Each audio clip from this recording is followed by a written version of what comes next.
बच्चों, संज्ञा में अब हम लोग आगे भाववाचक संज्ञा के बारे में जानकारी प्राप्त करेंगे कि भाववाचक संज्ञा क्या है। यह लेक्चर 2 के माध्यम से हम आप लोगों को अब इसके बारे में विस्तृत जानकारी दे रहे हैं कि भाववाचक संज्ञा क्या है। इसको हमने पहले भी परिभाषित किया है, फिर आप लोगों को एक बार बता दे रही हूँ कि भाववाचक संज्ञा क्या है। भाववाचक संज्ञा रूप, गुण, अवस्था, दोष इत्यादि का जो बोध कराता है वो भाववाचक संज्ञा होता है। अब भाववाचक संज्ञा शब्दों का जातिवाचक संज्ञा के रूप, इससे पहले, इसको पढ़ाने से पहले और पढ़ने से पहले हम ये बता देना चाह रहे हैं आप लोगों को कि भाववाचक संज्ञाएं कितने प्रकार से बनती है। तो भाववाचक संज्ञाएं 5 प्रकार से बनती है। जातिवाचक संज्ञा से, सर्वनाम से, विशेषण से, क्रिया से, अव्यय से। अब यहाँ देखिए कि भाववाचक संज्ञा जातिवाचक संज्ञा के रूप में किस प्रकार से प्रयोग होता है। भाववाचक संज्ञाएं एक वचन में प्रयुक्त होती है, लेकिन जब उनका प्रयोग बहुवचन में किया जाता है तो वे जातिवाचक संज्ञा बन जाते हैं। जैसे बुराई भाववाचक संज्ञा है और यह जातिवाचक संज्ञा जब बनेगा तो यह क्या हो जाएगा, बुराइयां, जातिवाचक संज्ञा। दूरी भाववाचक संज्ञा है और दूरियां जातिवाचक हो जाएगा। यहाँ देखिए कुछ भाववाचक संज्ञाओं का बहुवचन नहीं होता है, जैसे सुंदरता, चंचलता, मित्रता आदि, इसका बहुवचन नहीं होता है। अब भाववाचक संज्ञा से उन गुणों का बोध होता है जिनका अनुभव हमारा मन या हृदय कर सकता है, किंतु हम उन्हें स्पर्श नहीं कर सकते हैं, न देख सकते हैं। जैसे क्रोध, मिठास, द्वेष आदि, यह सब क्या है, यह सब हम इसको स्पर्श नहीं कर सकते हैं, लेकिन इसका मन या हृदय से इसका संबंध है। अब व्यक्तिवाचक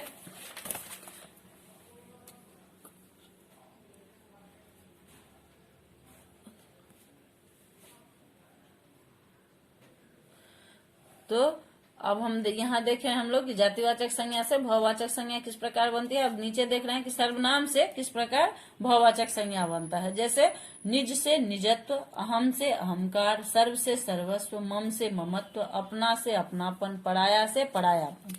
अब आगे हम लोग देख रहे हैं कि विशेषण किस प्रकार भाववाचक संज्ञा बनता है। आदरणीय आदर, अच्छा अच्छाई, उदार उदारता इत्यादि बहुत सारे उदाहरण इसके अंतर्गत आते हैं। क्रिया से भाववाचक संज्ञा किस प्रकार बनता है। दौड़ना दौड़, देना दान, उलझना उलझन, खेलना खेल इत्यादि प्रकार से ये बनता है। अव्यय से किस प्रकार बनता है। समीप समीपता, या सामीप्य, तेज का तेजी, दिक से धिक्कार, शीघ्र से शीघ्रता। तो बच्चों हमने देखा कि भाववाचक संज्ञा कितने प्रकार से बनते हैं और किस प्रकार बनते हैं, उसका हम लोगों ने ये देखा, परिभाषा देखा, उसका उदाहरण देखा। अब आगे हम लोग देखते हैं कि व्यक्तिवाचक संज्ञा का जातिवाचक संज्ञा के रूप में किस प्रकार प्रयोग होता है। व्यक्तिवाचक क्या होता है, जो अपना होता है, जो पर्सनल किसी एक व्यक्ति के लिए किया जाता है, जिसका प्रयोग वह व्यक्तिवाचक होता है। अब यह जातिवाचक संज्ञा के रूप में किस प्रकार इसका प्रयोग होता है। कभी कभी किसी विशेष व्यक्ति के गुणों के कारण व्यक्तिवाचक संज्ञा का प्रयोग जातिवाचक के रूप में होता है। किसी प्रसिद्ध व्यक्ति के नाम के गुणों का प्रयोग दूसरे व्यक्तियों के लिए किया जाता है तो यहाँ संज्ञा व्यक्तिवाचक न होकर जातिवाचक बन जाती है। जैसे आज के समय में विभीषणों की कमी नहीं है। अब यह कितना सुंदर वाक्य है कि आज के समय में विभीषणों की कमी नहीं है। यह व्यक्तिवाचक होते हुए भी इसको जातिवाचक इसमें किस प्रकार छिपा है, इसको आगे देखते हैं। भाई उस लाचार सूरदास को सड़क पार करवा दो। इस वाक्य में भी हम यह देख रहे हैं कि यह व्यक्तिवाचक होते हुए भी इसमें जातिवाचक किस प्रकार छिपा हुआ है। तो यहाँ पहला जो उदाहरण है उसका ये देखो, उसका व्याख्या देखो। यहाँ विभीषणों से मतलब है यहाँ की विश्वासघातियों के लिए, तथा सूरदास से यहाँ अंधे व्यक्तियों के लिए प्रयुक्त हुआ है, क्योंकि विभीषण विश्वासघाती था, उसने अपने भाई के साथ विश्वासघात किया था, और सूरदास अंधे हैं, तो वहाँ लाचार सूरदास को सड़क पार करवा दो, यानी लाचार अंधे व्यक्तियों के लिए प्रयुक्त हुआ है। तो यहाँ हमने खूबसूरत उदाहरण देखा कि किस प्रकार से व्यक्तिवाचक संज्ञा जातिवाचक संज्ञा में ये परिवर्तित किया जाता है उसको। जातिवाचक संज्ञा का व्यक्तिवाचक संज्ञा के रूप में प्रयोग। कुछ जातिवाचक संज्ञाएं व्यक्तियों या वस्तुओं के लिए रूढ़ हो जाती है। जैसे नेताजी ने आजाद हिंद फौज की स्थापना की। यहाँ नेताजी जातिवाचक संज्ञा है, लेकिन सुभाष चंद्र बोस के लिए प्रयुक्त होने के कारण रूढ़ होकर व्यक्तिवाचक संज्ञा बन जाता है। तो यह था बच्चों हम लोगों का संज्ञा। अब हम लोग संज्ञा तो बच्चों अब हम देखेंगे कि हम इस पाठ के अंतर्गत यानी जिसका शीर्षक संज्ञा है उसके अंतर्गत हम लोगों ने क्या क्या पढ़ा। तो सबसे पहले हमने पढ़ा था कि शब्द जब तक स्वतंत्र है शब्द कहलाता है, वाक्य में प्रयुक्त होने पर पद हो जाता है। पद के भेद थे संज्ञा, सर्वनाम, विशेषण, क्रिया, अव्यय। संज्ञा क्या था? किसी व्यक्ति, वस्तु, भाव, गुण, दशा या स्थिति के नाम को संज्ञा कहते हैं, जैसे नरेश, घर, चंद्रमा, टमाटर, सड़क आदि। संज्ञा के भेद व्यक्तिवाचक संज्ञा, जातिवाचक संज्ञा और भाववाचक संज्ञा। ये मुख्य रूप से 3 भेद है इसका, और इसके मुख्य रूप से 3 भेद हैं। और पहला जो था वह था व्यक्तिवाचक संज्ञा, जिस संज्ञा शब्द से किसी विशेष व्यक्ति, विशेष वस्तु, विशेष स्थान या विशेष प्राणी के नाम का बोध होता है वे व्यक्तिवाचक संज्ञा कहलाते हैं, जैसे राम, कृष्ण, ताजमहल, कल्प वृक्ष आदि। जातिवाचक संज्ञा जो था वो किस प्रकार?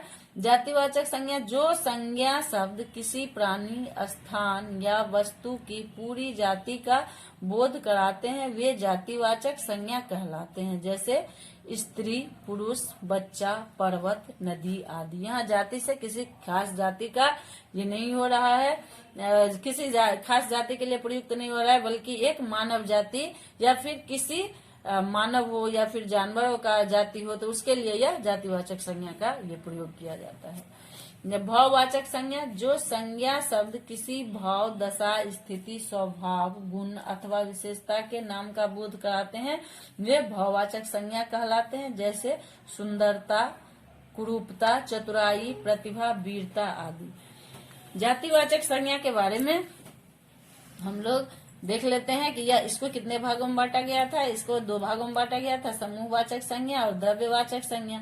जो संज्ञा शब्द किसी समुदाय या समूह का बोध कराते हैं वे समूहवाची संज्ञा, समूहवाचक संज्ञा कहलाते हैं, जैसे झुंड, सेना, दल आदि।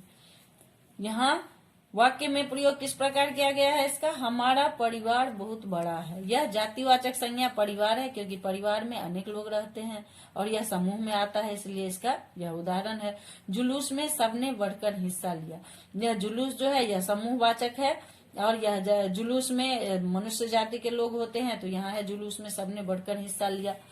यह जो संज्ञा शब्द किसी पदार्थ या द्रव्य का बोध कराते हैं वे द्रव्यवाचक संज्ञा कहलाते हैं, जैसे सोना, तेल, पानी, चांदी, मिट्टी आदि। वाक्य में प्रयोग किस प्रकार इसको किया जाता है? सोने के आभूषण बहुत सुंदर होते हैं, उर्वर मिट्टी में पौधे अच्छे खिलते हैं। तो बच्चों अब हम लोग आगे देखेंगे संज्ञा के संबंधित प्रश्न और उत्तर। प्रश्नोत्तर। संज्ञा किसे कहते हैं? उदाहरण सहित लिखिए। किसी व्यक्ति, वस्तु, भाव, गुण, दशा या स्थिति के नाम को संज्ञा कहते हैं, जैसे राम, किसान, बैल, पानी, गांव। अब हम लोग यहाँ दूसरा में देखेंगे कि संज्ञा के कितने भेद हैं, उदाहरण सहित लिखिए। संज्ञा के 3 भेद हैं, व्यक्तिवाचक संज्ञा, और इसके उदाहरण हो जाएंगे राजा शांतनु हस्तिनापुर पर शासन करते थे। इसको हमने वाक्य में भी प्रयोग करके आपको दिखा दिया। राणा प्रताप और अकबर के बीच हल्दी घाटी में घमासान युद्ध हुआ। जातिवाचक संज्ञा कूड़ेदान के बाहर कूड़ा नहीं डालना चाहिए, पिताजी ने मुझे आशीर्वाद दिया। भाववाचक संज्ञा जो था इस कपड़े की लंबाई बताओ, क्रोध हमारे शरीर के लिए हानिकारक है। प्रश्न 3 है, दिए गए शब्दों की भाववाचक संज्ञा बनाकर रिक्त स्थानों की पूर्ति कीजिए। चारों ओर हरियाली छाई है, तो इसमें हमने यहाँ रिक्त स्थान देकर के हरियाली यहाँ ये होगा हरा है तो हरा से भाववाचक हरियाली बनेगा। मोटापा ये रिक्त स्थान है तो इसका भाववाचक बनेगा मोटा, और इसको हमने वाक्य में इस प्रकार प्रयोग किया है कि स्वास्थ्य के लिए मोटापा हानिकारक है। पहाड़ों में ठंडा ये भाववाचक संज्ञा है, और इसको हमने जब ये पहाड़ों में ठंडक रहती है, ठंडा से यहाँ ठंडक बना है।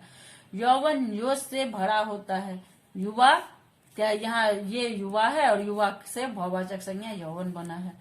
निम्नलिखित भाववाचक संज्ञाओं को जातिवाचक संज्ञाओं में बदलकर लिखिए। बचपन तो बचपन का बच्चा होगा, व्यक्तित्व व्यक्ति, विद्वता का विद्वान, नारीत्व का नारी। प्रश्न 5वां है, निम्नलिखित विशेषणों को भाववाचक संज्ञाओं में बदलकर लिखिए। उपयोगी का उपयोग, उपयोगिता, कुशल का कुशलता, कौशल, हरा का हरियाली, एकता का 71। तो इस प्रकार बच्चों ये था आप लोगों के लिए संज्ञा, और संज्ञा के अंतर्गत हम लोगों ने जानकारी प्राप्त की कि संज्ञा कितने प्रकार के होते हैं, संज्ञा क्या है, उससे संबंधित प्रश्न उत्तर हमने आप लोगों को बताया। हम उम्मीद करते हैं कि आप लोगों को अच्छा लगेगा ये वीडियो, और जहां भी जो प्रश्न उत्तर या जहां भी समझ में नहीं आए तो मेरा यहाँ मोबाइल नंबर रहता है, तो आप लोग संपर्क कर सकते हैं। धन्यवाद बच्चों।